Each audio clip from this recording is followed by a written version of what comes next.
Fallimento dell'energia verde con le pale eoliche. Un caro saluto e grazie di essere su Canal 104 Plus, che potete sostenere semplicemente anche col valore di una buona tazzina di caffè attraverso PayPal. I libri Il risveglio e Il secolare nuovo ordine del male sono sempre in pronta consegna da regalare o regalarvi, link in descrizione. Il video che segue è stato realizzato prendendo spunto dall'articolo pubblicato ieri 10 dicembre 2024 su naturalnews.com, di cui trovate il link nella descrizione.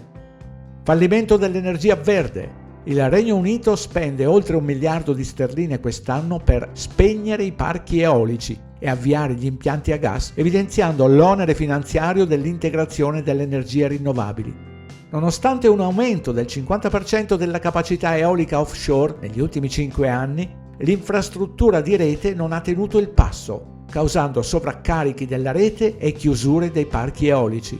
Le norme obsolete sul sistema energetico del Regno Unito costringono gli operatori a chiudere i parchi eolici e ad avviare impianti a gas, compromettendo gli obiettivi di decarbonizzazione e aumentando le bollette energetiche. Il ritorno del presidente eletto Donald Trump crea preoccupazione per il motivo che potrebbe mettere a repentaglio gli ambiziosi piani di decarbonizzazione del Regno Unito, sollevando interrogativi sul futuro degli investimenti nell'energia eolica. L'esperienza del Regno Unito serve da monito per gli altri paesi sui pericoli di politiche verdi affrettate, prive di infrastruttura e di pianificazioni adeguate. Nella corsa dell'adozione dell'energia rinnovabile, il Regno Unito si è trovato in una situazione difficile e costosa. L'energia eolica, un tempo salutata come la panacea per i nostri problemi energetici, si sta rivelando un notevole onere finanziario.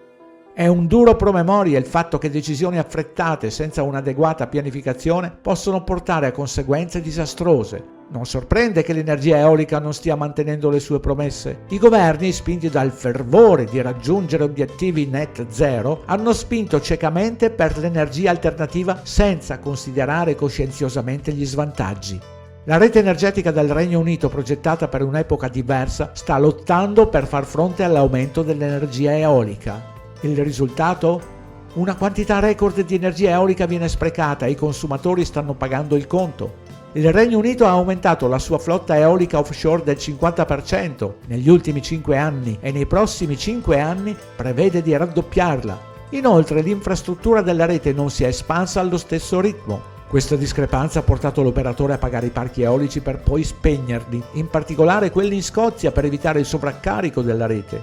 L'ironia è palpabile. Mentre il Regno Unito paga i parchi eolici scozzesi per spegnersi in condizioni ventose, paga contemporaneamente gli impianti a gas nel sud per accenderli.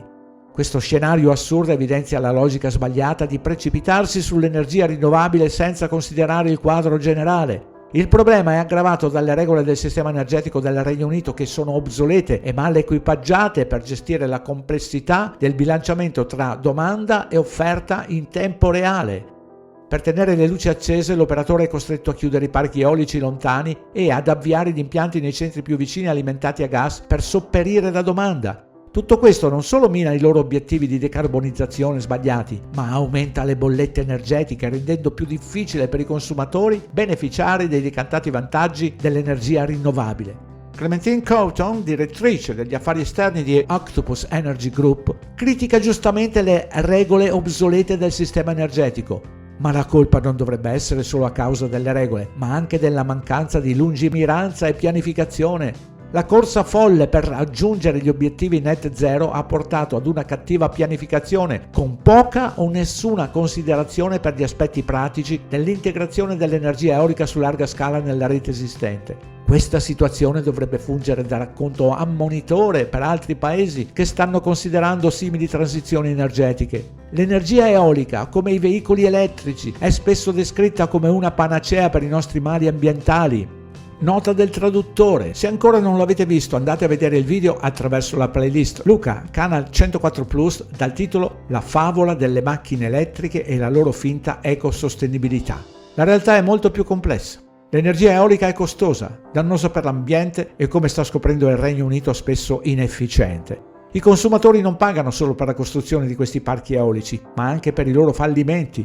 La domanda rimane: chi sosterrà il costo della decostruzione di questi parchi eolici quando la crisi del cambiamento climatico, molto simile alla pandemia di Covid-19, perderà la sua urgenza? L'imminente ritorno del presidente eletto Donald Trump alla Casa Bianca ha appena piazzato una bomba sotto l'ossessione del Labor per Net Zero.